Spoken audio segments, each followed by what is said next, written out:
রুই কাতলা খেতে খেতে একঘেয়ে হয়ে গেছে, তাহলে আজকের এই আমার রেসিপিটা চটপট বানিয়ে নাও। তো চলো রেসিপিটার নামটা আগে বলি। এটার নাম হচ্ছে গন্ধরাজ কাতলা ভাপা। তো তার জন্য প্রথমেই নিয়ে নিয়েছি দুটো গন্ধরাজ লেবু আর কিছুটা পরিমাণ টক দই জল ঝরাতে দিয়ে দিয়েছি। তো চলো আরো যে উপকরণগুলো লাগছে সেগুলো বলে দিই। এখানে 1 চামচ মতো কালো সর্ষে, 1 চামচ পোস্ত আর 1 চামচ সাদা সর্ষে, আর নিয়ে নেব 7-8টা মতো কাঁচা লঙ্কা আর কিছুটা কাজু বাদাম। যেহেতু আমরা অনেকটা ঝাল খাই সেই কারণে বেশি করে কাঁচা লঙ্কা নিয়েছি, তোমরা চাইলে অল্প করেও নিতে পারো। তো চলো সমস্ত উপকরণগুলোকে খুব ভালো করে ধুয়ে একটা মিহি পেস্ট বানিয়ে নিই। এখানে আমাদের মশলাটা খুব ভালো করে পেস্ট করা হয়ে গেছে। এবারে চলো মাছগুলোকে ম্যারিনেট করে নি। তার জন্য কাতলা মাছের পেটিগুলো নিলেই খুব ভালো হয়। কাতলা মাছ দিয়ে করতে হবে এমনটা নয়, তোমরা চাইলে এটা রুই মাছ দিয়েও করতে পারো। মাছগুলোর উপর দিয়ে দিলাম স্বাদ মতো লবণ, দিয়ে দিলাম অল্প একটু হলুদ গুঁড়ো, তারপর দিয়ে দেবো কিন্তু এই যে গন্ধরাজ লেবুর গায়ের যে চেস্টটা সেটাকে আমি এভাবে একটা গ্রেটারে কুচি কুচি করে দিয়ে দেবো। দেখতেই পাচ্ছ বেশি কিন্তু দেবে না, তাহলে তেতো হয়ে যাবে। তারপর আলতো হাতে ওই লবণ হলুদ গুঁড়ো আর লেবুর চেস্ট মাখানো মাছগুলোকে ম্যারিনেট করে রেখে দিতে হবে। 15 থেকে 20 মিনিট ম্যারিনেট করে রাখলেই যথেষ্ট। তারপর কড়াইতে তেল দিয়ে তেল গরম হতেই এক এক করে মাছগুলোকে হালকা করে ভেজে নিতে হবে। তোমরা নিশ্চয়ই মাছগুলো দেখে বুঝতেই পারছো খুব কড়া করে কিন্তু আমি ভাজিনি। এরপর ওই মাছ ভাজার তেলেই গোটা গরম মশলা, দুটো কাঁচা লঙ্কা ফোড়ন দিয়ে দিতে হবে।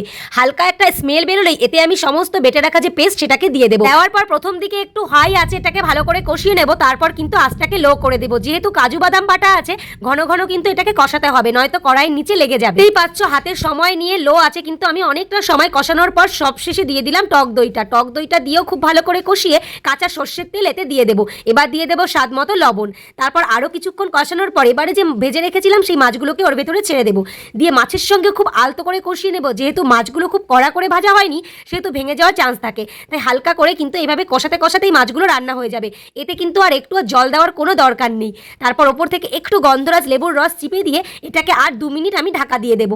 তারপর কিন্তু এটাকে গরম গরম লেবুর পাতা দিয়ে সাজিয়ে এভাবে সার্ভ করব।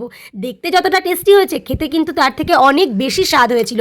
তোমরা এভাবে একবার বাড়িতে বানিয়ে দেখো, রেস্টুরেন্ট বিয়ে বাড়ি সমস্ত স্বাদকে হার মানিয়ে দেবে। আর সাথে যদি থাকে গরম গরম ভাত তাহলে তো কোনো কথাই নেই। তো আজকে আমার এই ছিল গন্ধরাজ কাতলা ভাপা। তোমাদের রেসিপিটা কেমন লাগলো কমেন্ট করে জানিও। আর যারা বানিয়ে খাওনি তারা অবশ্যই আমার কথা রাখতে একবার বাড়িতে বানিয়ে খাও। তো চলো আজকের মতো টাটা, দেখা হবে আবার আগামীকাল অন্য কোনো রেসিপি বা ভিডিওর সাথে।